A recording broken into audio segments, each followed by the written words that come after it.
I was an elected organizer. I'm also a community activist. I was a state committee woman for 18 years. I say all that to say, we all have to get involved. This is why we're here tonight, for you to get involved. We need you to get involved. So we actually have a very exciting agenda, a very exciting lineup. We're going to have a great presentation on the Albany state budget. We're going to have a home care update. And of course, we're going to be talking about the community health care profiles, as well as the most important 2020 census that is coming up, and how important it is to have everybody participate and make sure that we all count. And of course, the most exciting part of this evening will be the town hall with Nancy Pelosi and our president, George Gresham. At this time, I would like to introduce Derek Gray, the New York City political director for 1199. Thank you.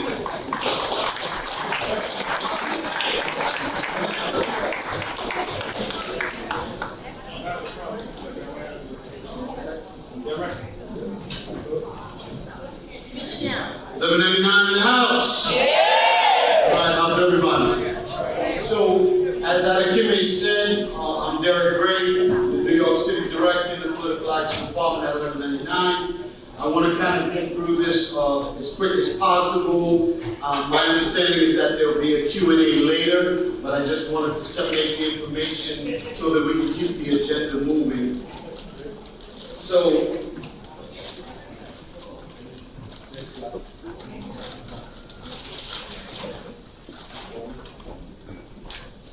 there's three issues that I want to talk to you about today. Three issues up top: the 2020 New York State budget campaign, the 2020 elections, and housing disparities. So, next slide. So, on Tuesday, the 21st of January, Governor Cuomo unleashed his budget proposal for the state fiscal year 2021. So, a lot of you may have heard different figures about what was being proposed in cuts, 4 million, 6 million. This is actually what's been allocated since the governor did a state of the state and issued his final budget. There's a 2.5 Medicaid deficit in the budget. So what did the governor do? He sort of kicked the can down the road. Instead of specifying what those cuts were going to look like, he decided that he would reconvene the MRT, the Medicaid redesign team. How many of you here are familiar with the Medicaid redesign team? By show of hands. So the Medicaid redesign team, back in 2010, back in 2010 was convened when we were dealing with similar challenges in the budget. That design team is co-chaired by Michael Darling, who is the CEO of the Northwell system, and Dennis Rivera, our former president of 1199 SEIU. So the MRT is charged with finding the $2.5 billion in savings in order to prevent drastic cuts to Medicaid that would have a severe impact on our healthcare system and our facilities. So they have flexibility. The flexibility they have is to do several things. They can do reforms in spending. So you can look at reforms in spending and figure out different ways of executing spending that would minimize the impact to Medicaid. Obviously, eliminating fraud and waste. We need to take a good look at that in the system. We know there's fraud and waste, but we need to figure out what that is, right? And create new revenue, generate revenue within the system. So, what are our priorities during the 2020 budget? We have 6 of them listed, right? We want to protect our safety net hospitals. There's about 27 of them throughout the state of New York.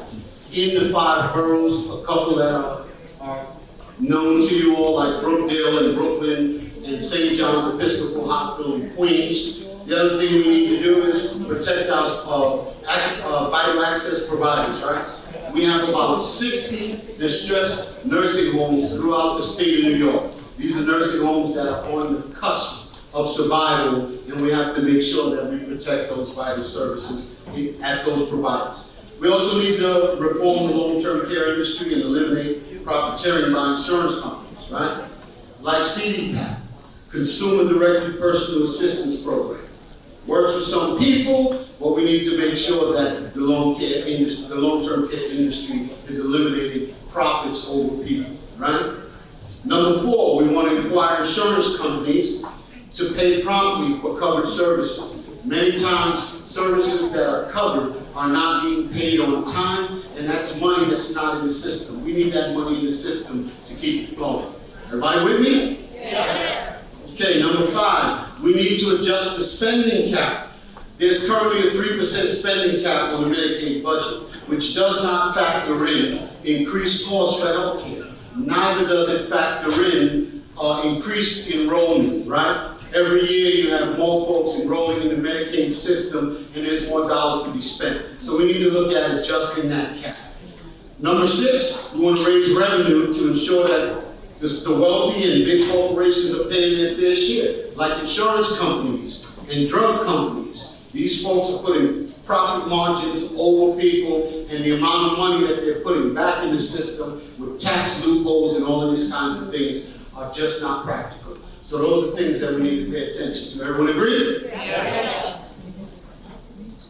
So what's next? So, fingers crossed, we hope that our friends and allies on the MRT are going to come up with some creative ways of saving the $2.5 billion margin in spending for Medicaid. We hope that happens. But we want to be prepared. We want to hope for the best, but be prepared for the worst, right? So we need to be ready. You guys ready? Yes. Okay, so what is ready? What does that look like, right? We want to be prepared if there is an impasse and we don't get to where we need to be, to continue to do the things that we've been doing since phase 1 of this budget campaign. We want to continue to lobby our state elected officials in Albany and in district where you live. We want to continue signing postcards and petitions, and we want to make sure that we're signing our online petition. So, take your phones out. Please take a picture of this. This is the Keeping the Medicaid Promise website.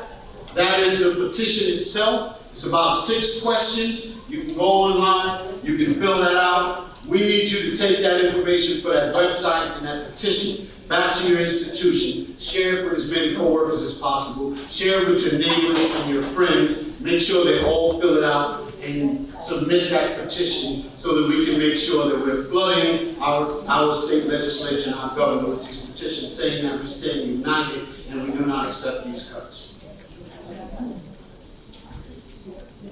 So, next thing we want you to pay attention to are some important dates for elections in 2020. And we don't just want you to pay attention, but we want you to get out and vote on these dates. We want you to take a neighbor. We want you to take a coworker. We want to make sure that we flood the polls so that we can elect champions that will make sure that they fight for the issues that are important to healthcare workers and working people throughout the state of New York. That is going to be very vital. So obviously, our New York State primary for the presidential election is on April 28th. Make sure you note that. That is the date that we will be choosing our Democratic presidential candidate.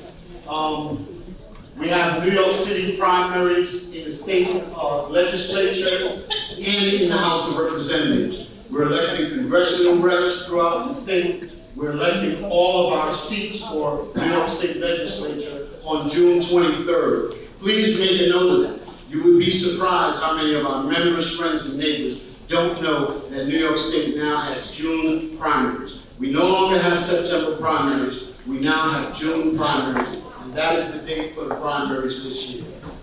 And obviously, the general elections on November 3rd, where we get the opportunity to elect a new president, and hopefully that will be someone who will be championing workers in healthcare in this country. We all agree? Yes. So, housing disparities is an issue that's come up in many conversations with our members. We have had legislative listening tours last year. We had legislative listening tours this year. And amongst other issues, housing is a common issue that's come up on many occasions, right? So we've gotten surveys from our members. who told us these are the issues that are important to them, right? Access to affordable housing. The question is, what is affordable, right? So we need to make sure that what's affordable is a question that's on the platform of all of these champions that we elect throughout the legislature, in the city, state, and federal government, so we can start having a real conversation about who's housing affordable for and who accesses that housing. You with me? Yes. So, another burden is high rents. Folks are working class people throughout this state who work every single day, and rents are skyrocketing, and their raises at work and their wages are not keeping up with it, and it's very difficult, next to impossible, to maintain housing. So these are things that we also want to have on that platform, having that conversation. A lack of decent housing. We need affordable housing, not just in the worst communities throughout the state of New York and in the 5 boroughs of New York City. We need affordable housing in decent neighborhoods for working people like you and me, where we can go to work and come home every day and take care of our families without being concerned. Agreed? Yes. Okay, the working homeless. There are thousands and thousands of working class citizens in this state and throughout the country who go to work full-time every single day, not receiving food stamps, not receiving subsidies, and they're homeless. They have no place to live. That's a tragedy. This is another conversation that we need to make sure we're asking the folks that represent us to pay attention to, so that we can do something about it. Everyone with me? Okay. So, these are rhetorical questions, but these are questions that we want each of you sitting in this meeting today to ask yourself. Ask yourself, are these issues that I just talked about areas of concern to you? Yes. Are these areas of concerns for your family, friends, and other members? Yes. Are these, do you want to address these areas of concern and help to identify solutions? Yes. Okay. Where do you see yourself in that process? So we want you to ask that question, because very soon we will be bringing information, resources to future meetings, whether that's chapter meetings, delegate meetings, speaking to your organizer in the shop. When you come out to these different meetings, we want to put together tables where we will have experts on housing, folks who can give you applications to apply for affordable housing units that you may not even be aware that's out there for you.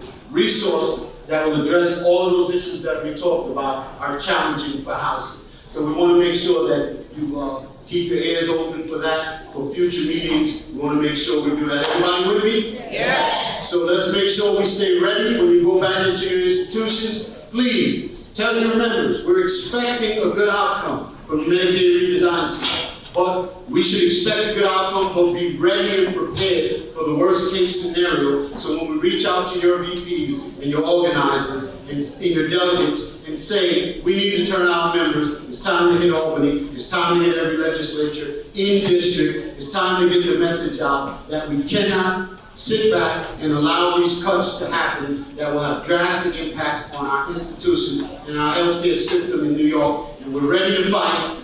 When you leave here, there is a table downstairs in the gallery, a political action table. Please sign those postcards. Sign up a political action card. If you're already paying political action and you can afford to increase it. The union will need a war chest to move our members when they attack us and they attack our institutions and our healthcare systems. Everybody with me? Yes. Thank you guys, appreciate it.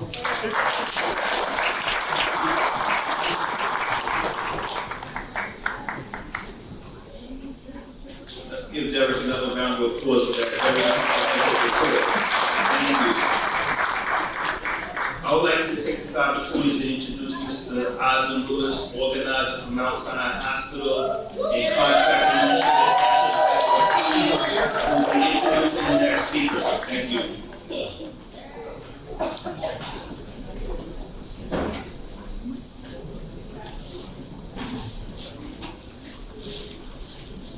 So good evening, everyone. My name is Sandy Ortiz. I'm a contract administrator assigned to Mount Sinai Israel. I'm also an employee that who has been employed working for about 38 years in total.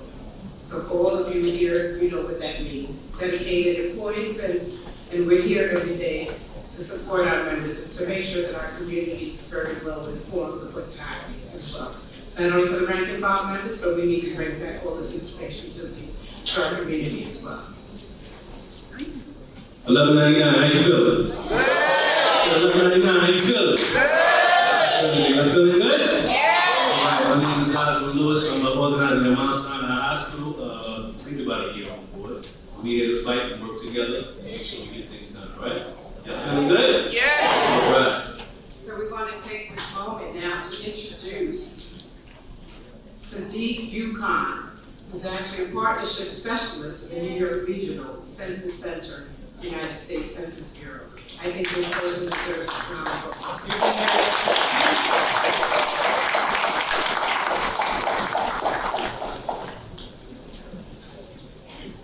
Okay, good evening, 1199. Good evening. So, as you might have heard earlier, 2020 is going to be a very busy year. Our future relies on many hands. We have local elections, we have presidential elections, and then we have the census, which happens every 10 years. So today I'm here to tell you a little bit more about how census will shape us, affect us, our relatives, and our future for the next 10 years. So the equation for the census is pretty much representation and funding. The United States government knows there are approximately 333 million people residing in the United States. However, to allocate funding, the government says that we must count every single one so we keep track of the funding and how our country is evolving over the years. Also, just like voting, the census is our civic duty.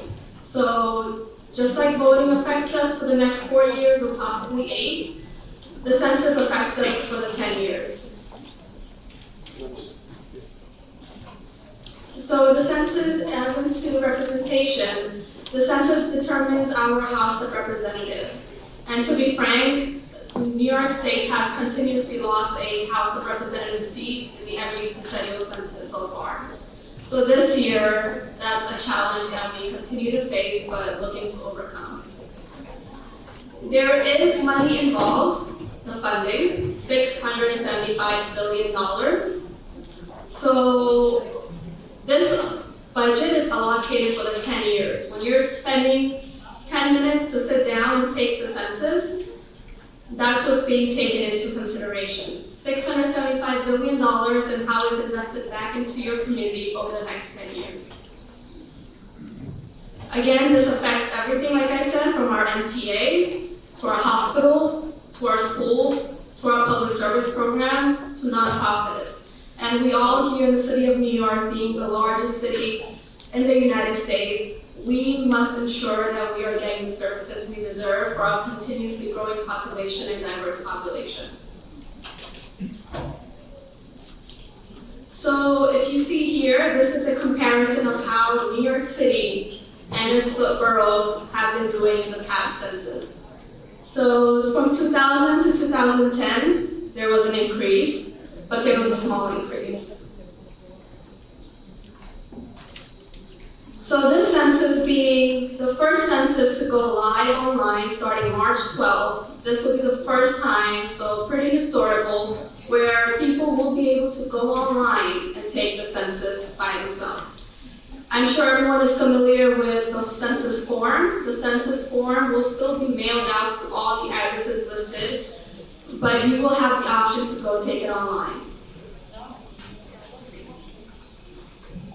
So we do understand with the current political climate, this is an obstacle the census, along with everything else, is going to be dealing with the rise in the distrust of the current government.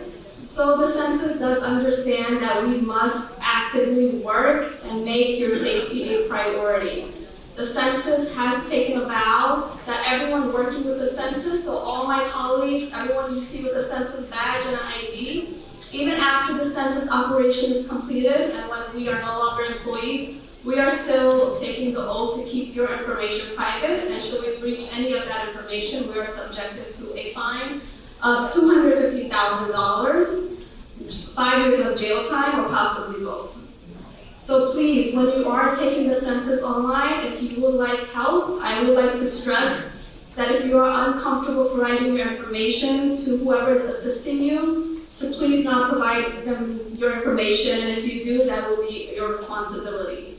If you would like someone to help you that you would like to trust, then please either call. If you see a census employee, when the enumerators come around to have people take the census, please provide your information to them.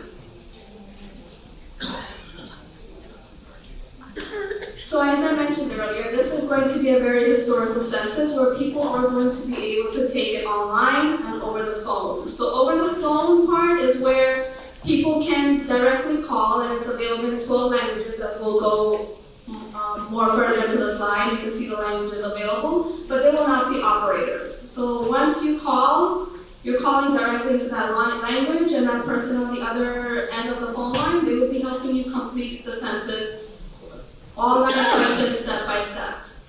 The other way is to prevent federal government from knocking on your door is self-response online. We do not want federal government at our doors. I work for the federal government, and I definitely still don't want the federal government knocking at my door for whatever reason it is. So the census does understand with, again, going back to the current political climate, New York City has done a great job with informing its people to do not open their door to any government authority unless they have a warrant, unless you are expecting them to please not open your door to the federal government. But what the census is taking, if we show up at your door, please open your door just once. But you won't need to if you take it online. So when you do take the census online, you're actually preventing federal government coming possibly to your door, possibly your building. Let's say if you took the census and you tell someone in your building, hey, let's all take the census so the feds don't come around here. Power to you. So the census will only ask your name and age. Name, age, so the date of birth.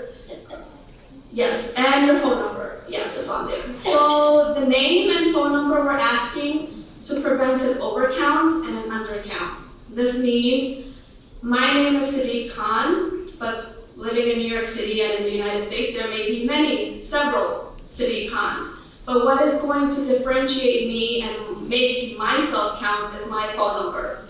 So that's how they're matching that up. Your date of birth is being asked to keep track of our rising and changing population over time. So we can allot funds to knowing growth of children, the elderly, and track those numbers.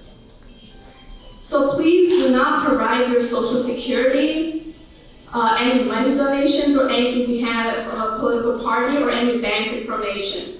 The census will never ask this information. Of course, I must warn you that the census campaign is huge. You will be hearing it from your local community, you'll be hearing it from everyone, but you will also be hearing it from possibly fraud. So there will be people out there, unfortunately, in the community trying to either induce fear to obtain information from you. So please be vigilant to not provide any of your information. Only your name, DOB, phone number, and this will only when you take the census, supervised under a census staff, or when you go ahead and apply to our application. So these are the 12 languages where you can directly call online and go directly to one of these languages and take the form. And then then the census has began for the first time language guides in 59 languages. That means that, let's say we're going to take the census in Urdu. Urdu is a language of an origin of Pakistan. My mom speaks Urdu. She has very limited English speaking, reading, and writing. So if I were to pull the census form in English and then pull the Urdu language guide, she'll be successfully be able to complete the English census form using the Urdu speaking guide. And this is kind of our schedule. So the census self-respond will roll out on March 12th. The census will end on July 31st. That will be the cutoff. And then lastly, the best part, aside from counting the census of course, is the job. So the United States understands this is the largest operation that occurs on federal level, but it must start from the grassroots community level. So it must start with you counting yourself, your home, your family, and your community. So the census is hiring enumerators at $28 an hour. No cover letter, resume needed to apply for the job, no experience needed. You'll be entered into a pool based on your responses to the job questionnaire, and then you'll be provided a call back to see if you would like to accept the position. Minimum 10 hours, maximum 40 hours, and mostly we're hiring for the enumerator, so pretty much you're going in your neighborhood, in your community, and you're getting paid to count your community. That's what the census is pushing, that you stay in your neighborhood and get involved and work towards counting everyone in your area. We do have recruiters outside in the census table that will be able to assist you to submit your job application on the spot to be considered. And we can skip over, yeah, and that's about it. Thank you everyone for your time.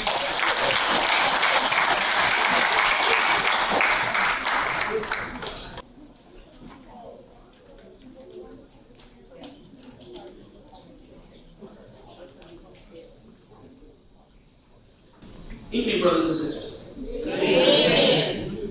My name is Hector Peña. I'm an organizer for home care, and this is my home worker, Carmen Lopez. Is he here? Who are the home care workers in the house? I want to hear. There you go. So I am honored to be up here representing a division that is very close to my heart. My mother was a home care worker, so I'm here not only as an organizer, but also as a son of a home care worker. And my coworker here was a home care worker. How about that? So I've been asked to give you a little brief of what home care does and what we're doing. What have we been doing a couple of months? One thing that I would like to say is that home care is the largest division in our union. But not only that, we are the most active one. Right, guys? Yes. We love that. And we love to be invited in to do our jobs because home care is affected by every single thing that budget that you heard say a little bit before is affecting us. And it affects all the divisions in the union. Okay, so we would like to give a little bit of a report of what we've been up to. Like I said, we're an active, very active division. And we know that if we do not grow, what happens to the union that doesn't grow? Okay. Maybe. Okay, I'm going to say I don't know how that happened. But okay. So, you have it?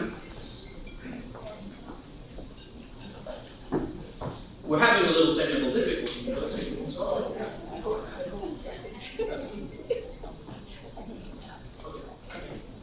Okay, so in the last months, home care has been like busy bees.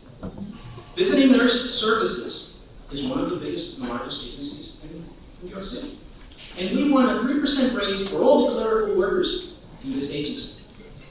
I don't know if you've tried to win raises in this time, but you know, that's an achievement, right? Yes. Happy home care workers? Yes. Okay. Let's go, moving on. Premier Home Care, also one of the largest employers in home care. Ratified a premier contract for 10,000 workers. The first time ever that a contract, come on guys, yeah, come on, 10,000 workers. First time ever. Awesome. First time ever, contract included profit sharing, gap aid, and a pension.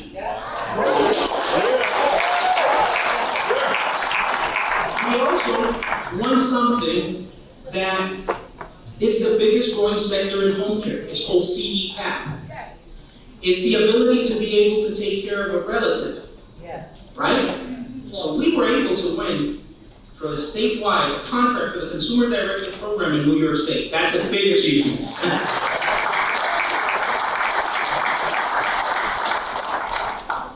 Elara, it's a company that did not have a union. And as of now, we have a neutrality agreement that has been signed for 1,200 workers. Neutrality means that we can organize now. 400 workers have filled out cards to date. That's good. I don't know if any of you have worked in an organizing campaign. That's not easy. But once again, we're busy bees. We're going to talk about Edison. Edison was a company that fought the union tooth and nail.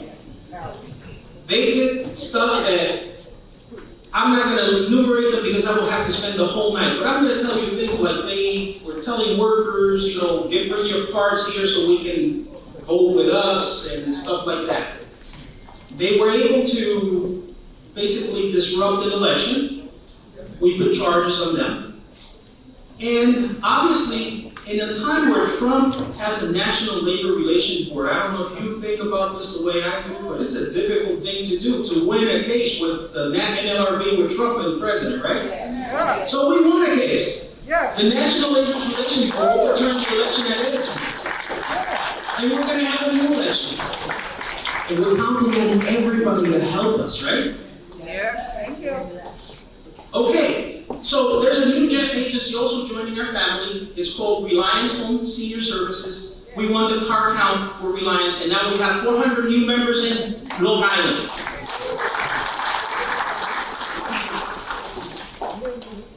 Oh, I'm sorry, I forgot that I have to be moving this. Okay, we would like to present something. So we were talking about the census, right? Right. Home care is not oblivious to everything that is happening. We're always involved. So in home care, we have something that we've been doing already for the census. First of all is, we know we care and we count, right? Right. That's number one. We care, we count. So home care is allying with the communities and communities organizations. One of the things that we did is that the Chinese New Year for this year, we allied with Chinese associations. And we were able to be in both of the parades from the Chinese representing SCIU Love 99 with this Chinese organization that had two beautiful parades.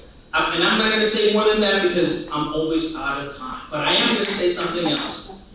My dear coworker Carmen is going to introduce somebody else. Now, come on, guys. That was a good thing also. Nobody and I'm going to leave you with my beautiful coworker Carmen Lopez. Some brothers and our guests here. We have heard from our brother Hector beautiful things about home care division of Carmen Lopez. I was a home care worker for 17 years, working in 3 agencies. I was activist, I was delegate, I was also trained, and today I am a home care organizer. This is about union value in our life to make a beautiful for every person's life.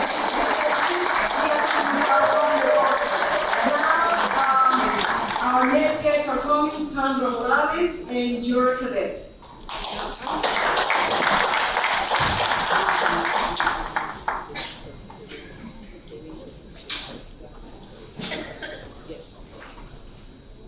Good evening. Good evening. Sisters and brothers. So my name is Gerard Cadet. I am VP in 1199 and my area of coverage is NYU. And I also have most of the public sector of the union, which is H&H, all those public sector hospitals, TV, New York City Department of Health, and all those. So today, I'm not here to talk about me, nor the various challenges that healthcare workers face every day on the job. I am tasked to present to you a giant, a scholar, an expert. I will not be telling you that the man man that I'm about to present to you is an MD. I will not be telling you that he has an MBA. He's an actor. He's a health care investigator. But I will only challenge you to listen attentively to his presentation and to share what you learn with others. Knowledge is power. And 1199 members equipped with knowledge is a dangerous thing, it's a dangerous combination. So we will be exposed you with information that can be easily digested. We will hear our non-medical determinant, this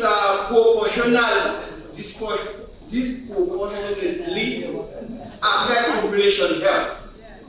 Our guest will also explain to us, and in many cases confirm for us, where we live, eat, work, and play directly affect our health outcomes.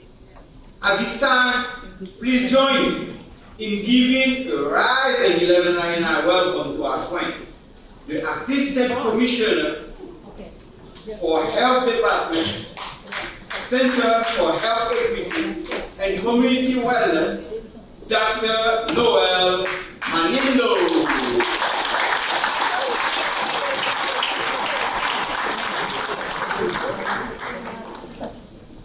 Thank you very much for that warm introduction.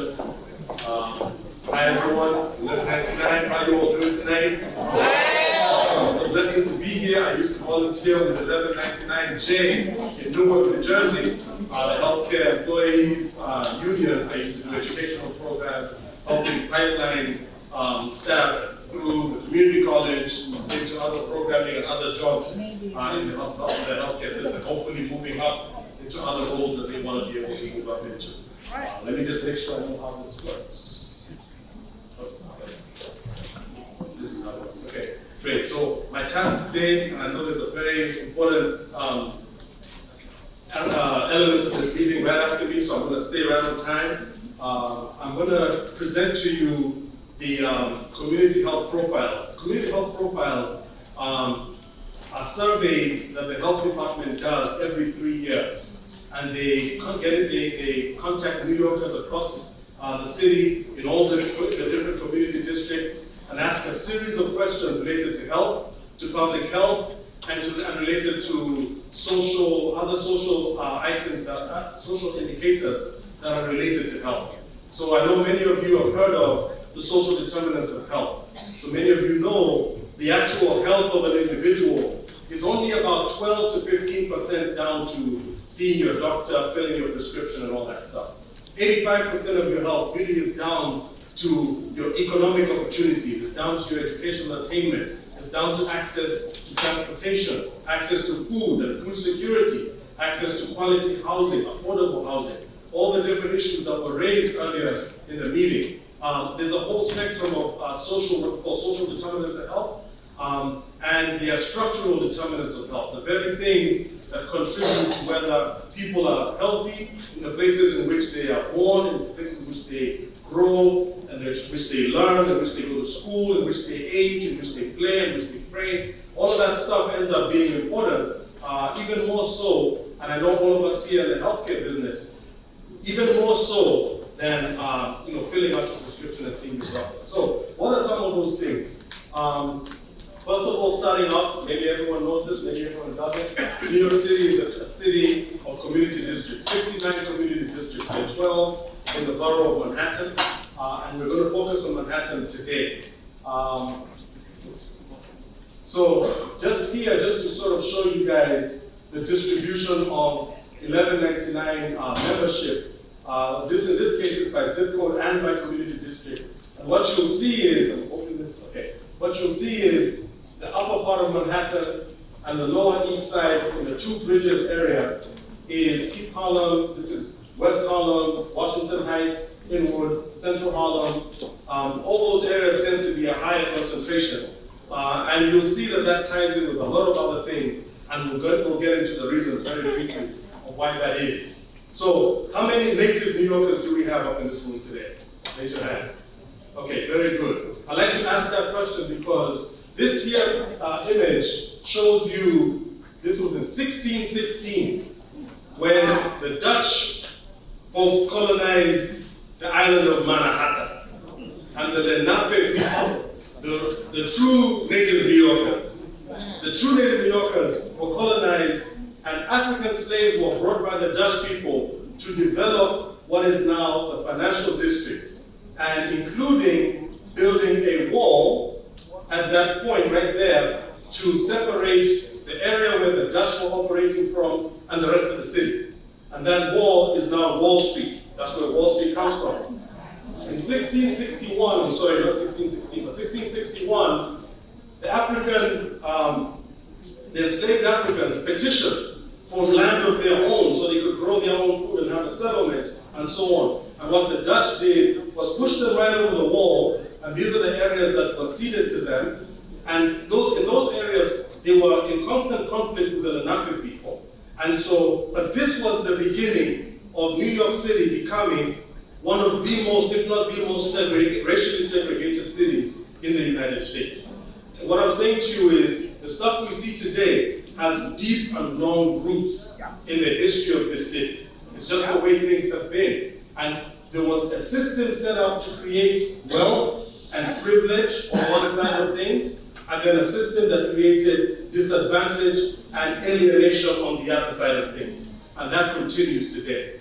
So, and just sort of looking at the history, the scope of history, if you look at the time that this country spent, 246 years in the institution of slavery, the evil, wicked institution of slavery, 246 years, another 89 years of segregation.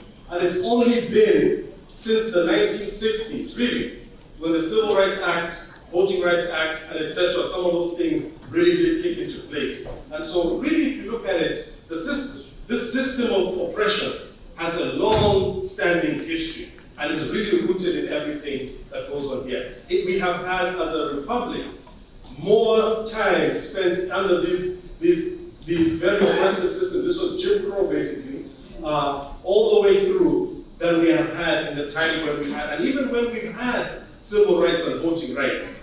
How many of you know there's been steady pressure to push that back one way or the other, right?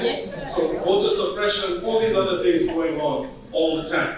So, and it's frankly speaking, I don't see that it's necessarily getting better as time is going on. So this here sort of makes that point. So there was the racist policy of redlining, and I want to say this very quickly. The racist policy of redlining, many of you know about this, but for those of you who don't, Google it and read up on it. Because this happened in 258 cities across the United States. What happened was, after the Great Depression in the 1930s, it was understood that the families that had the greatest economic resilience, that the people that survived that economic recession, Great Depression, were the people who owned homes. And even to this day, 80% of family wealth in this country is tied up in home ownership, right? So at that point, the Federal Housing Administration, FHA, was set up, Federal Housing Act was set up, because before then it was very, very restrictive. You had to pay off the mortgage in 6 years, you had to pay like 30% down, and all that kind of stuff. So, it got to be where in the 1930s, laws were passed to try and make it possible for more people to own homes to build that economic resilience. So the federal government, using a tool that they decided to use, where they basically used the color code. So the fourth grade were areas that were considered undesirable. Do not invest in those places. So they would create the guidelines, and financing institutions would follow those guidelines. So if they said this area all up in red is undesirable for investing, they would, and this is how these things work. The private sector and the federal lending sector would not lend money for people to buy homes, to rebuild their homes, to renovate their homes, to buy a store and pay rent to own a store and start a business or whatever. And so the green areas were the ones that were desirable, and the gray sort of goes down from there to undesirable in red. And if you look and see where the white population, essentially in New York City right now, you'll see that white populations are concentrated in certain areas, right? So for example, if you see, and we'll get into, I don't want to lose too much time on this, but just basically to say, if you look at, the flip side to look at this is, where this concentration, so this is Central Harlem, this is East Harlem. This is that lower Manhattan area by the two bridges. This is the northern tip of Staten Island. It's a huge part of the South Bronx. This is Central Brooklyn, Brownsville, some of those places, East New York. This is parts of South Jamaica, those types of places. What the rule, basically the rule of thumb was, if there's any place that's 51% or more black, that became red line, right? So a lot of that stuff led to disinvestment for decades, whereas other places were getting investment. Just understand that there's always the racist policies, the discrimination and the racist policies are not just about what is left out. It's also about the opportunity that's created for others. It's not just about the floor, it's about the ceiling, right? It's not just about the disadvantage, it's also about the advantage that's being created for others. So, and who's being left out of that? All of these are political decisions. All of these are decisions that we take, and then the political dimension, the private sector gets involved, the public sector gets involved, non-profits get involved, and the way the government sways is where a lot of other organizations sway. It took a coalition of partners to create what we see today. So, just so you can see, the remnants of that, in those same red-lined areas, if you looked at poverty by the percent of residents who live below the federal poverty line, it's the exact same geographical areas. If you look at the areas where there's the highest rates of premature mortality, the South Bronx, Eastern Central Harlem, that area down there on the Lower East Side, these parts of Northern Central Brooklyn, the northern tip of Staten Island, parts of the Far Rockaway. And this is basically what I'm saying is, these here are the premature mortality is like the single most important health indicator, other than life expectancy, right? At the end of the day, if all the morbidity and mortality, if all the morbidity adds up to mortality, all the sickness leads to death, right? Death before your time. That's the premature mortality right there. And why is it concentrated in those neighborhoods? Because of policies and systems that were put in place. What we're here to say is, anyone, whether it's the healthcare institutions you work for, or the health department that I work for, or anybody else, that is saying to the people that we all take care of, whether through public health or through healthcare, if we're saying to them that it's down to them doing better, and we're not taking into account the systemic issues that cause them to not do better, right? I'm a physician. Folks used to say to patients, you know, do 30 minutes of exercise, moderate exercise, 5 days a week, and that will help you with your weight loss and your diabetes and your whatever, right? But do you know whether that person can do that in the neighborhood in which they live? Do you know that they have, with the 3 different jobs that they have the time to do that? Do you know that they can afford to? Do you know if the sidewalks are usable? Do you know if the parks are safe? Do you know if all of that is even possible, right? Do you know what they're fighting their day-to-day lives just to get through for you to be able to say something like that? But somebody is responsible for the sidewalks and the parks and the whatever. And we should be advocating to make sure that whatever any other part of the city has,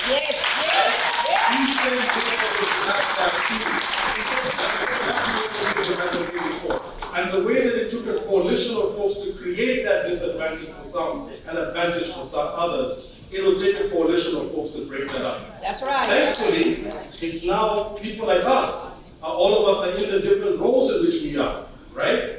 At the time when these things were being established, there were not a lot of people like us in all the different spaces. And I'm not just referring to myself, I'm referring to people in the public sector, people in the private sector, and collectively we can ally together to create the change that needs to happen. Because unless we do that, the holes in the bucket will never be filled with these patchwork solutions that are never going to work. So, really quickly, I know I'm running out of time. So, how can you use this information? The CHPs, you can just Google it. We're told you might be able to get some copies, but if you just Google Community Health Profiles, NYC, you'll be able to pull it up on the New York City Health Department page. You can go by borough, you can go by community district. You can see for yourself the indicators in your own neighborhood. And how can you use this information? Once you get that information, it's really helpful information. You can use it to advocate for your neighborhoods. You can bring it to your tenants association. You can bring it to your group of tenants associations. You can bring it to your workplaces, your union representatives and your members. You can bring it to a place where you can advocate together. You can, if you're a nonprofit or if you're an organization with some resources, you can see where to target your resources. We know that equality is not the same as equity, right? Giving everyone the same amount of everything, or first come, first serve, doesn't work, right? There are folks who have already been set up for disadvantage.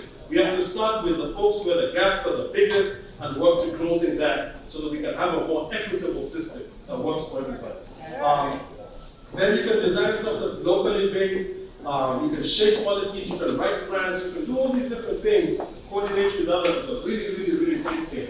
So then when you see the table of contents, you'll just see that it sort of talks about health inequities, it talks about social and economic conditions, housing and neighborhood conditions. This is some of the stuff you heard about in the earlier speaker that talked about what are the issues, talking about housing, homelessness, all that kind of stuff. Maternal child health, healthy living, all these things. Healthcare, which is the industry that you guys are in, there's some of that stuff in here, and it's really rich information. Check it out if you can. It's free to download, look at it online, or whatever. So, and the way it works is if you're looking at the community district of Central Harlem, it's color-coded. This is what you'll see. Then you'll see the borough, you'll see the city overall, and then you'll see the best performing district. Whether the number is highest or lowest, you'll see the best performing district. So, for example, and also there's some general demographic information. So Manhattan, the racial breakdown, the age breakdown, the folks that have limited English proficiency, that are foreign-born, and then just some general demographic information. So East Harlem's population, you have the East Side's population.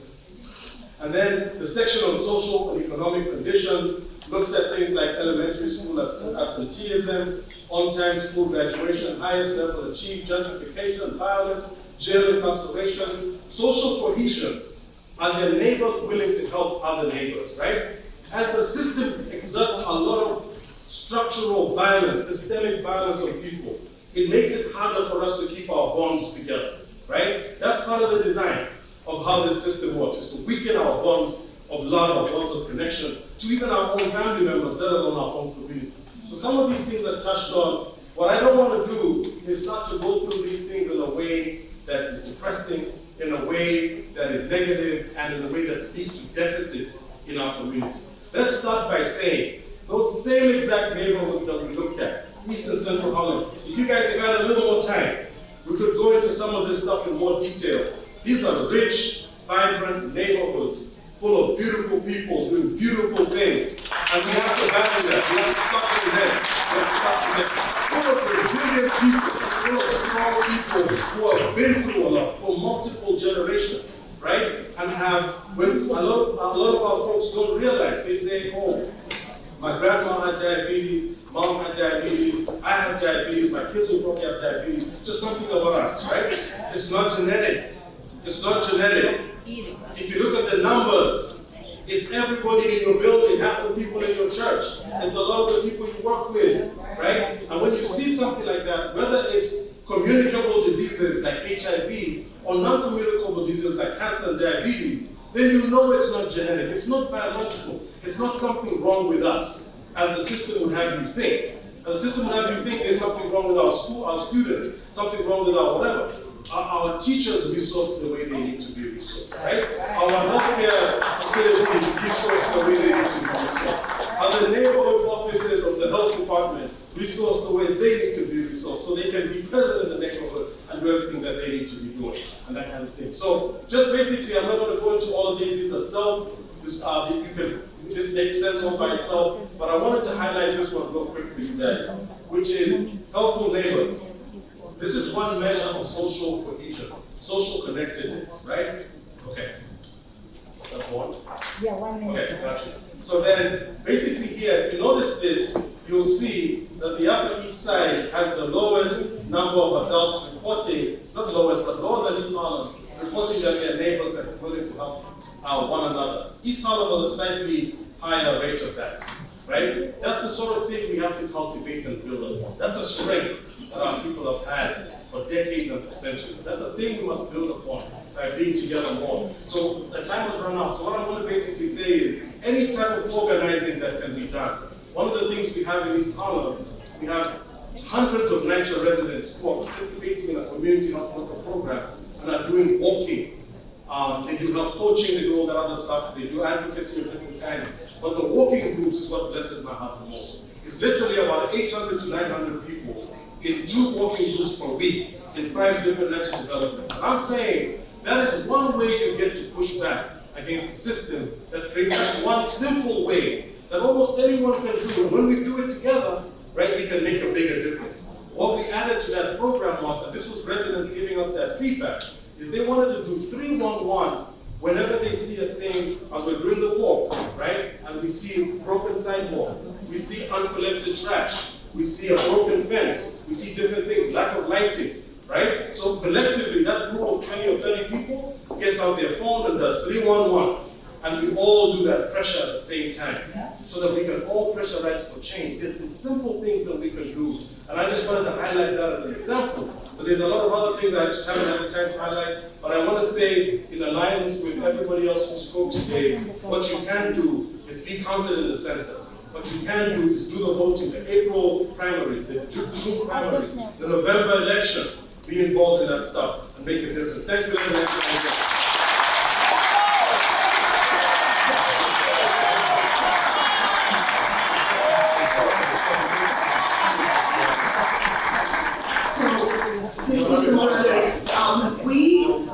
First of all, thank you, Dr. Maniungo. We do not want you to go anywhere.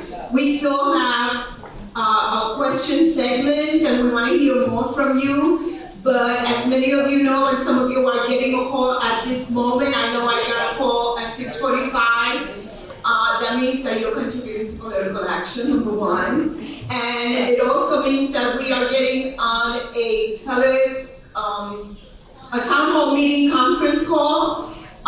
What's exciting is that we are doing it all together here in this auditorium right now, so we can listen to Speaker Nancy Pelosi. Now, that is a great, great honor. I mean, it could be any politician, but it's that woman that took that speech and tore it up on TV. Remember that? Yeah, that lady. It's all right. I love her too. I love her more that day. She's the one that goes like this.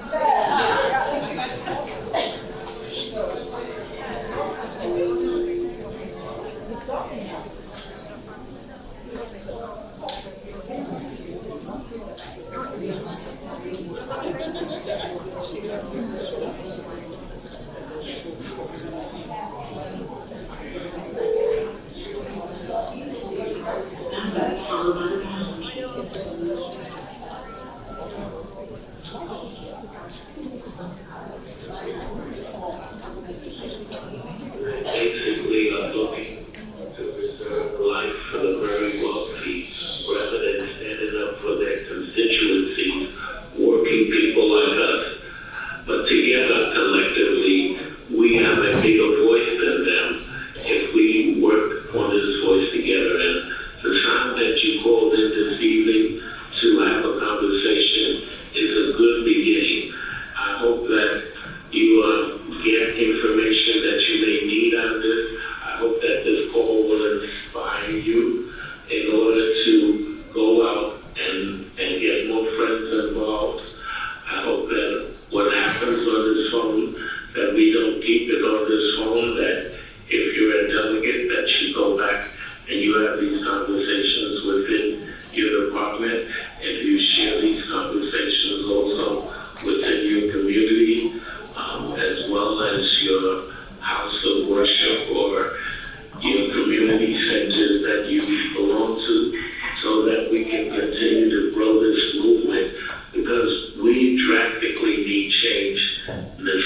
people and continues to be a champion for working people, someone that we can depend on.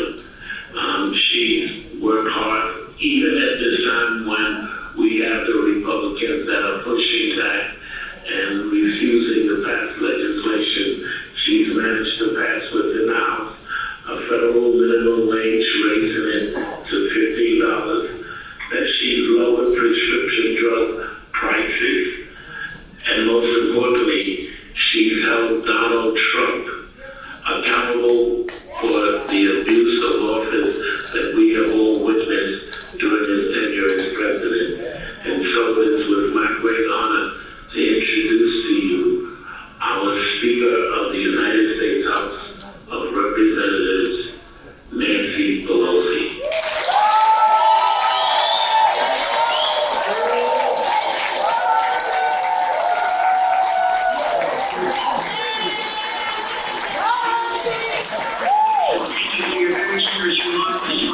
On behalf of my very courageous House Democratic caucus, 60% of which is women, people of color, LGBTQ, all of them enthusiastic supporters of the workers, America's working families. That is what unifies our caucus.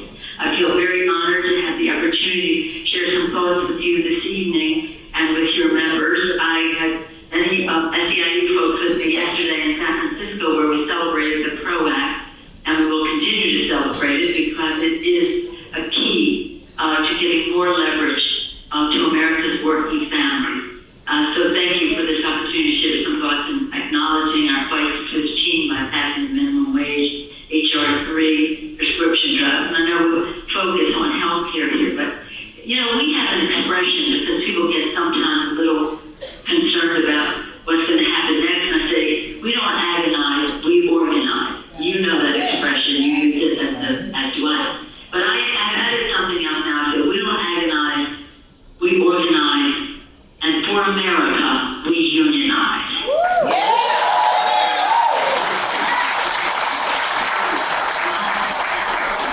In our country, it's for us to have more collective bargaining, and PRO Act does just that. More respect for working conditions and benefits, as well as assistance with the NLRB to make sure that workers have the leverage in a debate. So this is central to our democracy. I say all the time, the middle class has a union label on it. A union label on it. Without organized labor, we wouldn't have a middle class. This fight is 100 years old, but they're trying to unravel that and also deter the aspirations that people have to get themselves into the middle class.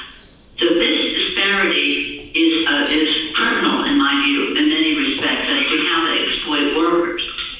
So in any case, one of the issues that is of most concern to America's working families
me the opportunity to share some thoughts with you. Thank you.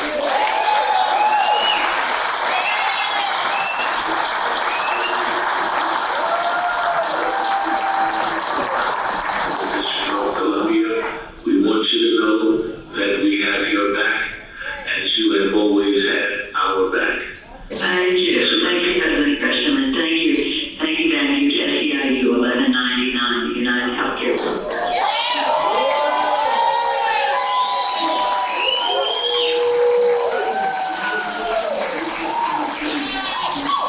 Thank you, you too.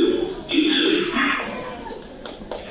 Sisters and brothers, I don't have to tell you the importance of this 2020 election. I know that you witness this every day. I know that sometimes, like me, you want to put your foot through the television screen or whatever media device to get information, but we're working people. We can't afford to buy a new television every other day.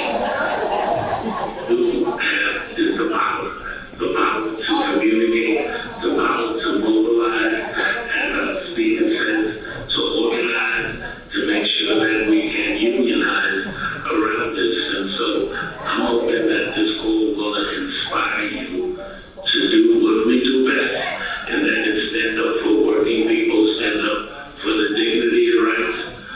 In my case, for my grandchildren, for your grandchildren, for children that are out there that do not have anyone else to speak for them, but to make sure that all of us share in the promise of prosperity in the future of this country, not just the rich.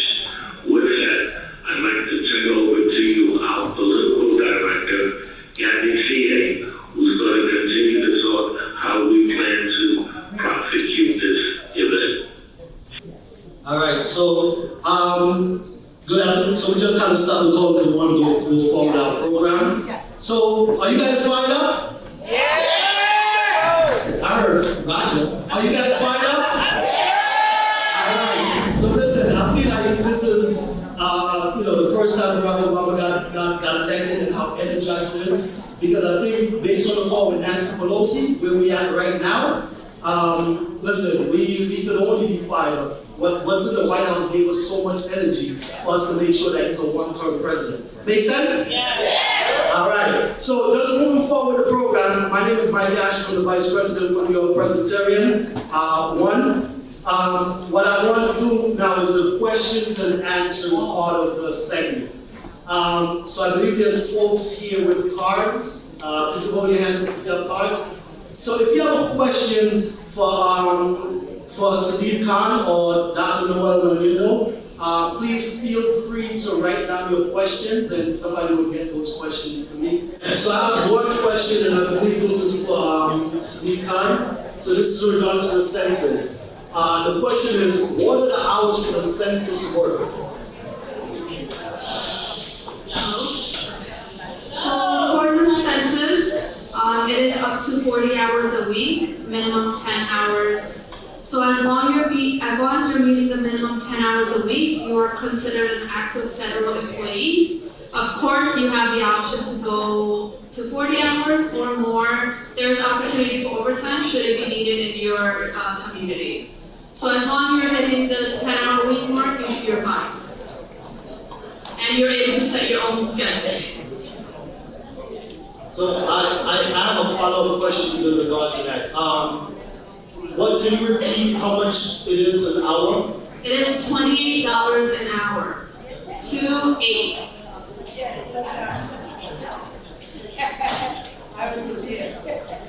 It's great. Also, we're expecting it to last up to end of July 31st, and that's also when the census will be ending.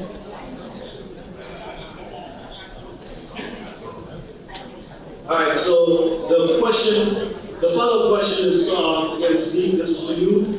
It says that you mentioned that people would be identified pretty much basically on the phone number. The question is, what if you don't have a phone number? Is there another way to be identified? That's a good question. If you do not have a phone number, I believe the best rule of thumb is to use a phone number, again, of a contact and then include them in your household. But if you would like, I can address that separately with you later on if we can find more information on that. But that's the best rule of thumb. If you're living in a household, have that person's information and phone number provided to you, and then you're counted in the household as well, and ensure that you're counted in the household. Great. The other question I have, it says, please restate the website where we can learn more about our community health. I think that's what you have to. Sure. If you Google on your phone or your computer, your laptop, whatever, if you Google Community Health Profiles NYC, so Community Health Profiles NYC, it should pop up the first thing you see. And when you look at it, you'll see health.nyc.gov, so you'll notice the New York City Health Department webpage. Tell them it's in your program. Oh, so also the program that you receive, if you look at the program, the website is in that program as well. So this one is for Dr. Noel. Do you have a profile for other NYC disparate neighborhoods? How can I get it? Yes, every community district is covered. And so if you go online, you'll be able to look at the borough that you're looking for, and then you'll see the community districts listed out by name. And you can just click on them, and once you open it, all of them have the same set of data. So it's the same sort of contents slide that I showed you here. So there's the health indicators, public health indicators, social outcome indicators, all that stuff is in there. If you go to Community Health Profiles NYC in Google, you should be able to find it.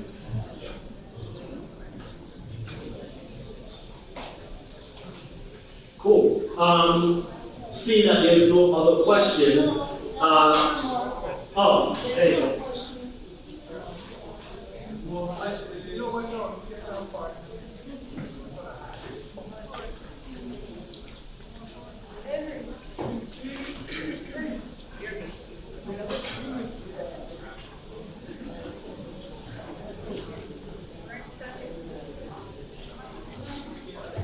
So this is actually a really good question. Dr. Manindo. All right, I'm trying my best not to butcher your name. So this is a question that says, do you know what is being done health-wise to protect the people in the United States against the coronavirus? Great question. We all know the coronavirus is big in the news right now. What I would say is the New York City Health Department, working with the CDC, is there's a public site that you can go to. And again, rather than give you some long website, such and such or such and such, if you Google coronavirus NYC, the health department's page should come up. But you'll also see the CDC's page, and I think you can link to the CDC's page. CDC's page will show you a more global, national view. It also has some data on what the latest is in terms of where people are contracting the virus, where people are dying. But you'll see the New York City specific response on the New York City Health Department's website. You could also just go to health.nyc.gov, and you can probably navigate from there where you can see the public-facing information about the coronavirus. Great. Another question is, you spoke about East Harlem. What about West Harlem? And I love West Harlem, I gotta tell you. I love it all. I love all of it. West Harlem is also, so we just couldn't put everything into the presentation. Why we included the Upper East Side, for example, was we wanted to be able to, in the course of the presentation, give you guys the difference. So many of you who know East Harlem know that 96th Street is where the magical border between, on the east side, the magical border between the Upper East Side and East Harlem. And life expectancy difference is there's a 4 to 6 year life expectancy difference. The rates of diabetes are much higher just across that line. Childhood asthma, all those different things, right? And And it comes down to historically the stuff we talked about, where some people were concentrated in certain areas, disinvested, where other people were concentrated in other areas, and investments were made in those neighborhoods and stuff. And so West Harlem has a lot of similar characteristics to East Harlem and more so to Central Harlem. We have programming there, we do work over there, and if you wanted to, I think the community health profile there would be the Morningside Heights. There's a number of different ones, Hamilton Heights, Morningside Heights. They have a community health profile for those folks as well. Okay. Welcome. Thank you. Follow-up question, another question. What healthcare policies in place to address mortality rate for people of color negatively impacted? That's a great question, and we're constantly in conversations, and not just conversations, but planning, and we have programs that are built around the idea of premature mortality. So let me just say, going back to 1921, right after the First World War ended, right? During the First World War, the American Red Cross, New York City Health Department worked together. You know, like when there's an emergency, organizations, the silos come down, folks work together, they coordinate, the information flows quickly, all that good stuff. But then came 1921, the New York City Health Department and the American Red Cross wanted to do some of that again. They wanted to keep some of that coordination. So they started what they called district health centers. The first district health center, and the biggest one, was in East Harlem. It's still there today. It's part of my work, part of my bureau. It's on the corner of 115th and Lexington in East Harlem, right there by the Johnson houses. So and the 6th train station. That building had 22 community-based organizations doing social services, what they used to call welfare services. And then the health department had clinics in there. There was a dental clinic, primary care clinic, children's clinic, women's clinic, all that kind of stuff. And what happened was, although El Barrio, East Harlem at that time, was predominantly Italian, maybe 50% Italian at the time, that group of organizations in that co-located space decided to focus on infant mortality and worked collectively. So they did collective action on collective impact on that indicator of infant mortality. These are the kids who died before the age of 1. And they were able to cut infant mortality in that area by 50%, right? So that worked, right? So many years later, 2002, that effort was restarted because funding kind of went away and all that stuff. 2002, we reinstituted that at the district public health office. Then 2014, we got a little bit more money and we got some people in there. So that same building, which is under my purview, that building used to have about 6,000, maybe 4,000 people visiting annually. When we revamped it now, there's about 20 to 30,000 people that are coming in there. There's a variety of community-based organizations co-located. We have an equity bill of rights, so it's a shared space with shared leadership. It's a governance council. All these organizations work together with us, and we jointly come up with how we're going to address this work together. And we've seen some success to already show. Some of that stuff, when I get it, hopefully we get another chance to meet and to talk, I could share with you some of the data that has come out of that. And that gives us hope that there is a way to challenge some of these inequities. And I also tell you, we have a program that focuses in on NYCHA residents in East Harlem and hires NYCHA residents to be community health workers. And we've had however many number of NYCHA, maybe 60 people altogether that have cycled through our program. And half of them have gone on to study nursing, social work. It's all gone on to study different things. But in that program itself, we've been able to close the race gap on hypertension, on diabetes, on asthma, on mental health, and a number of other things, including something we call self-reported health. Self-reported health is when you ask somebody, how would you rate your health? Excellent, very good, good, whatever, all the way through to poor. And it's not a fluff indicator. A lot of our scientific friends feel like, what does that even mean? Folks are just asking a general question. But when you ask people that question, it gives them a chance to reflect on the sum total of their experience and how they consume their health, how they feel about their health, what the experience has been with health. And what we found is that the folks in our program, and we're grateful for this, they not only exceed the rest of Harlem in terms of their self-reported health, but they also approximate and exceed Manhattan, and they are right up there with the city overall. The same thing for food security. Folks are better able to advocate for what they need with their healthcare provider, with their doctor, with whatever. We have people who had cancer for 11 years, and the doctor never told them what type of cancer it was, right? How can you have, so there are all these types of things where folks are able to then get the tools and the techniques to be able to expect more and to demand more and to keep pressing for it until it's the expectation. And if your provider isn't giving you that, then maybe you need to find another one. But we press for the providers to do better, right? To be able to do their role better. So there's a lot of these types of things where we look at the root cause, we also look at and believe in ultimately the power is to the people, right? We believe in the agency of our people. I grew up during the apartheid era in South Africa. And in that period of time, the racism was like the Jim Crow over here. In fact, the authors of the apartheid laws in South Africa said very openly and in writing that they got the idea from apartheid from Jim Crow in the United States of America, right? A lot of the Nazi stuff came from Jim Crow here in the United States. I'm just telling you, the United States has been exporting evil sometimes. So, just wanted to say that. But God bless America. God bless America. I didn't say all that on the phone. I don't want to raise something on my door. But the point is just to say that a lot of those policies, a lot of those things were institutionalized in a very real way.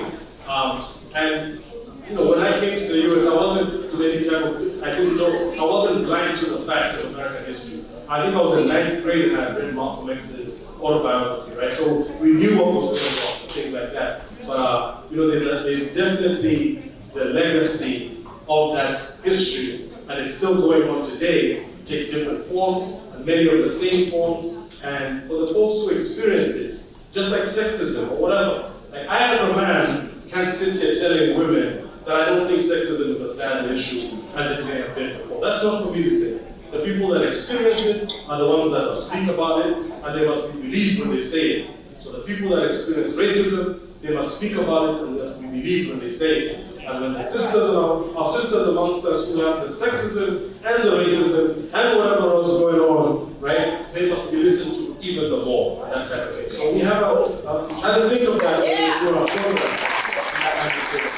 Thank you. Sorry for the long-winded answer. No worries. I think the next brief question I have is all census related. So, Doc, I thank you for your answers. So, Sadiq, I think this one is for you. It says, when is the census open to complete online and when will it close? Okay, so the census will be open March 12th, starting March 12th. A code will be sent to your mailboxes. That code will not have your personal identifiable information. That code simply, it will instruct you to enter on the website and begin taking the census. Also, you can, starting March 12th, go and call. The postcard will also contain a phone number right across listed with the proper language that you can call to take the census. And it will commence on July 31st.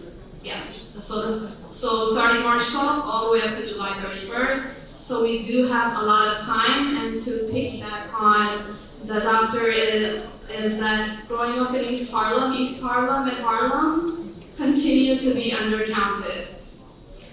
And we all know if you walk over to the west side and you walk over the Columbia University area, if you look at their rates, they're continuously being counted. So if we do really want to take part into making ourselves count and present, census is the direct step, especially with our hospitals and schools. I mean, if we are speaking from East Harlem, everyone knows the emergency service at Mount Sinai Metropolitan Hospital, and we are familiar with these restraints. So please, we do have a lot of time, March 12th to July 31st. Thank you. Thank you. So the next question, it says, if my son and family is employed overseas in the military, can he be counted in my home? So the census is where that person is on that day.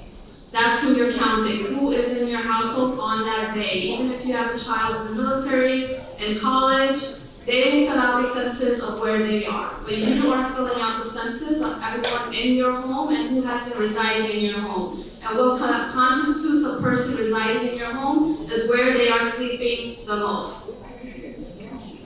Okay? So even if you have a relative from a different country, from a different state visiting you, and they've been staying at your home for a month and they plan to stay there for another month, the day you take the census, you're counting them. So everyone in your home that day. Alright, so I think you answered my next question. So I'll just read it anyway, but I think you did answer it. It says, what happened if I have a visitor in my home? Can they be counted in my household also if they live out of state? Yes, so we do know the weather is getting warmer and it will be into summer, so a lot of vacations coming up. So yes, if they're spending the summer with you, they're spending the month with you, they're spending 2 weeks with you, you are counting them as part of your household. Alright, and for the record, there is 2 questions that's not related to the topic that's here, so I'm not gonna read it. But I want to say thank you very much to the panel. You guys are great. So, it's going to be great pleasure to introduce the next segment. I'm going to introduce, at this time, Benson Matthews, organizer in our radio division, and also my friend, Mr. Roger Kamagaj, Vice President for President Center. And also Sandra Morales.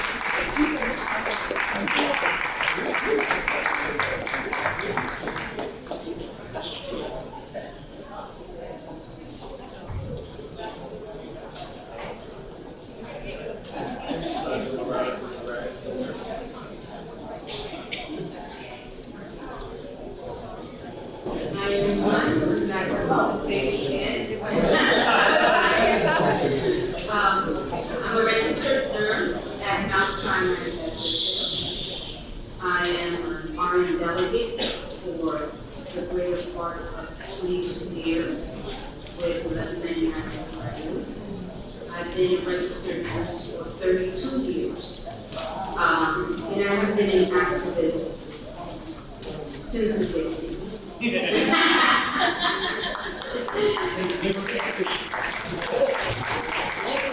Alright, my name is Nancy Pelosi. I'm currently working as an organizer with the RN division here in the UK. I came out as a member from St. Mary's Hospital for Children through a new organizing campaign. I've been on staff for almost 9 years. I'm Roger Kamagaj. I came out of nursing home called Beverly Nursing Home in New Rochelle. I then went to T-Net Nursing Home, working locally level 15 union. From T-Net Nursing Home, I went to White Plains Hospital, where I met Maria Kakado and Mike Rifkin.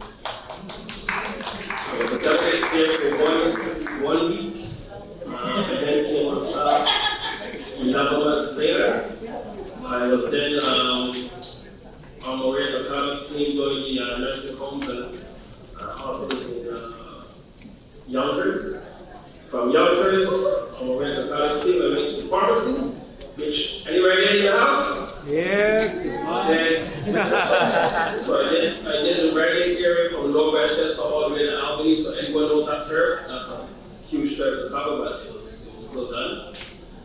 From pharmacy, I was told to help on the Presbyterian Network, where I'm now the vice president of New York Presbyterian 2, which is Brooklyn, part of Manhattan, Westchester, and Queens. And again, welcome. Thank you all for coming. Did you learn a lot today? Yes! Was it very educational for you? Yes! So, with all this information you just gathered, what is going to be the plan going back into your institutions? How are you going to frame this conversation that took place here tonight to bring the rest of your co-workers along? That is the plan that you have to take back to your institution, right? Ms. Carr said a number earlier today. Did anyone remember how much billions of dollars? What was the number she said? 675. 675, right? So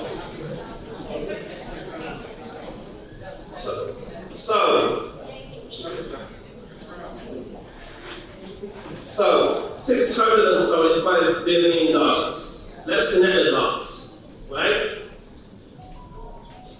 We know that the census is the most important thing right now. Yes. Right? And it takes every 10 years to do this. Every 10 years. You saw the data. The data from New York didn't look good. We have to do better. Right? We can't continue to point fingers and be distracted when we have the opportunity to correct what we didn't do 10 years ago. Yeah, you go. You had a good panel up here educating you about what's going to happen if we do not get counted. Right? We have the census. If we get less money, when it comes to the census, if we are not counted, will we receive less money or more money? Right? In terms of resources, correct? Yes. So when it comes to the resources, will we get better access to our health care? No. If we get the resources because we are counting through the census, we are standing up to be counted so we can get that $675 billion. If we get the resources coming into New York, will we have proper access to health care? And will it also help our communities? So are you going to stand up and be counted? Yes. Are you going to go out to your shops and get on your co-workers and tell them it is important to get involved in politics? Right? A lot of people will say, I'm not going to get involved in politics, but you know what? Your landlord is into politics. That's right. Your insurance company is into politics. They're the ones who keep taking your rent up. That's right. And making sure you're denied healthcare access every single time. So don't say you don't want to get involved in politics anymore. You have to. It's part of your life. It's part of your DNA. That's the system that we're in. And we have to play the game. If we don't play the game, then we'll be pushed to the side all the time.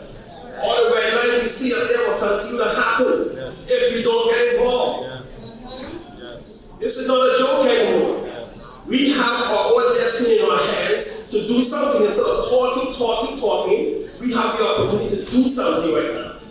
Our kids' future lies with us in this room. What we do now will set the stage for our kids growing up in the society. We choose if we don't really do that.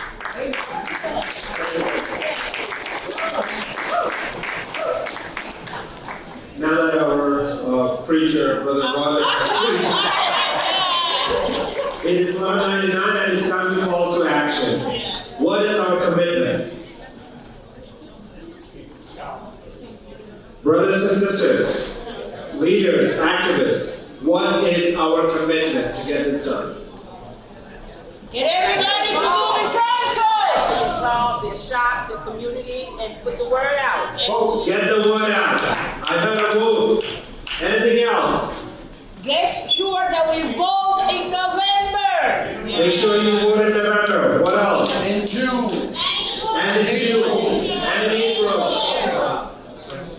I hope everyone took down the dates of our primaries. Our presidential primary will be on April 28th. And our statewide primaries will be on June 23rd, and our general election on November 3rd. But brothers and sisters, we have cards here for you to take and fill out and show your commitment. In addition to that, please take it back into your institutions, get it filled, and send it back to us so when the time comes, we are ready with our movement. Thank you.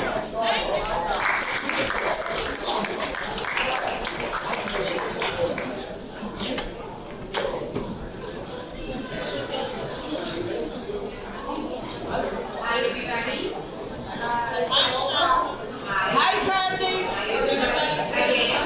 I just want to take 2 seconds and hope you don't mind. Just want to say a few words. I don't know if anybody here is a member who speaks mostly Spanish. If you do, I'm just going to say a few words in Spanish for those members who need it. Estamos en una situación hoy en día. Es necesario ser contados. Ahora mismo en esta comunidad estamos sintiendo la presión de ser comunidad. Usted sabe que el presidente de los Estados Unidos no nos ha dejado sentir como parte de esta comunidad, de esta socialidad y este país. Es importante que como gente en este país, continuando todos los días, perdona que dice palabra mal, que nos cuenten. La gente en este país somos todos inmigrantes y nos merecemos el respeto de ser gente, personas y participantes de esta comunidad. Así que le voy a decir, tengan conversaciones en su comunidad, hagan conexiones con sus hermanos en 1199 CIU, con sus hermanos en sus países, con sus hermanos que vienen, entran y salen, y más de todo, para esos que van a sus sitios de trabajo y vayan a hablar con un miembro de la CIU, asegúrense de decirle que somos gente, nos valoramos nosotros y nos vamos a dejar contar. Gracias. Gracias,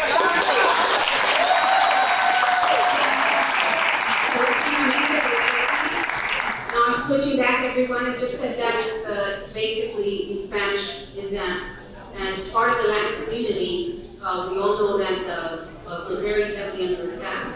Immigration has been a big issue for many, but Trump has chosen which group to attack. So we need to allow ourselves to be counted and not walk around scared. That being said, conversations need to be taken, connections need to be done, and I'm going to introduce Ms. Morales.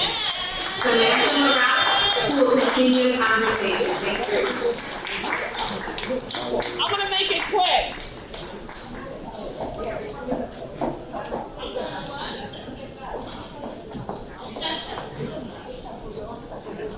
Hello, everyone. Hello. So I'm gonna make it quick. I'm gonna actually bring up Estella Vasquez, who is my colleague, and we're going to end the night. And I want to say thank you to everyone. But before we do that, is 1199 in the house? Yeah! So I want to still, right? So I want to wake everyone up. You are the leaders of your community. You're the leaders of your household. You're the leaders of yourself. And so we heard from all the speakers today, and we want you to continue to lead. Now I'm going to turn it over to Estella because this isn't just a meeting. This is an activation meeting. We want you to get excited and engage your community and your family. So we want you to do something, right? Yeah. So what do we want them to do, Estella? We want you to take this card, and on one side you put your name, your address, please put your zip code and your apartment number if you have an apartment. But more important, then you send the card to the other side, and it asks you to do three things. One, to make sure that you're going to fill out the census and encourage your co-workers to do it. Two, that if you're not registered, you will register to vote and you will participate in every election. Are you going to do that? Are you going to do that? And last but not least, that you have to be ready to participate, to engage in every union campaign up to November election, because we're going to make sure that we change the tenant in the White House. We're going to give an eviction to the orange man and elect somebody else. Are we ready to do that? Are we ready to do it? We want you to take these cards with you. We want you to take 10, 20, 30 cards, how many cards you can carry, and make sure when you go to work tomorrow, instead of going to the cafeteria and talk about what happened on television, or talking about the numbers, or talking about who's saying Avon, or jewelry, or the soap opera, they're sitting here, they didn't watch the soap opera. We want you to get your co-workers to sign the card. And many of the people that were here tonight have left. Thank you very much to each and every